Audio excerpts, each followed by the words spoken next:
All right, class, here's a video on describing the notes for classifying or naming polynomials. There's two ways to name polynomials. You can name them based on their degree, or you can name them based on their number of terms. It's kind of like having a first name and a last name, sort of like we have first names and last names. My first name is Robert, my last name is Prince. Each polynomial has two names. So as far as naming it by degree, that just simply means you're naming it based on its largest exponent. Right here, when I have a number that does not contain a variable, that means that it does not have a degree. Those are known as constants.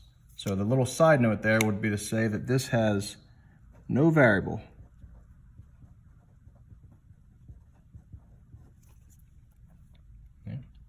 When you do get variables, but you don't see an exponent, that means it's actually being raised to the first power. Here's one example. Here's another one. No exponent, that means it's to the first power. Therefore, it's a degree of 1. Those are called linear. Here, that has an exponent of 1, but this has an exponent of 2, and so we need to remember that it's always based on the largest exponent. So we go with the 2, that means it's a second degree, and that would be a quadratic. Largest exponent's of 3, third degree, cubic. Here, our largest exponent is 4, fourth degree, quartic, kind of like quart or quarter, but with an ick on the end of it, quartic. All right. And then anything higher than that, yes, a fifth degree is actually called a quintic, Q-U-I-N-T-I-C, quintic, but we don't need to worry about that. Anything larger than the fourth degree, we just usually refer to as that degree number. And then we say, oh, this is a fifth degree, or this is a seventh degree, or maybe you have something to the ninth power. You would say that is a ninth degree polynomial. Okay, so that's naming it by degree. Naming it by term.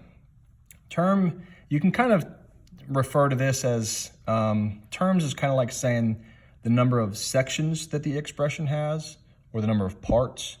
The sections are broken up by plus or minus signs. So here, we don't have any plus or minus signs. That's a -6. It doesn't say plus something or minus something.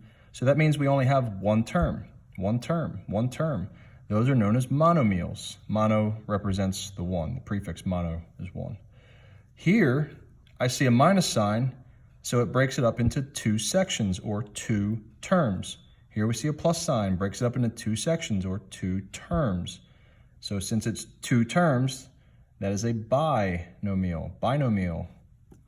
And then, of course, we have 2 signs here, breaking it up into 1, 2, 3 sections, or 3 parts, or 3 terms. And that's known as a trinomial. Anything more than 3, 4 terms, 5 terms, 6 terms, we just generally call a polynomial. Right? So if I'm practicing this, when I look at this expression right here, 3x squared minus 6x plus 1, if I want to name it by degree, I look for the largest exponent. It's a 2, therefore it is a quadratic.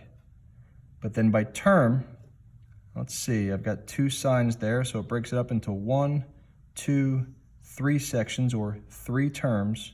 So that means it's a trinomial. So this expression right here is a quadratic trinomial. This one, the degree is a 2, but there's only 1 term. This would have been a quadratic monomial. Here we have a degree of 3, and we also have 1, 2, 3 terms. So this is a cubic trinomial. Where this one, only 1 term, it would have been a cubic monomial. Here, linear binomial, all right? Degree of 1, and there's 2 terms.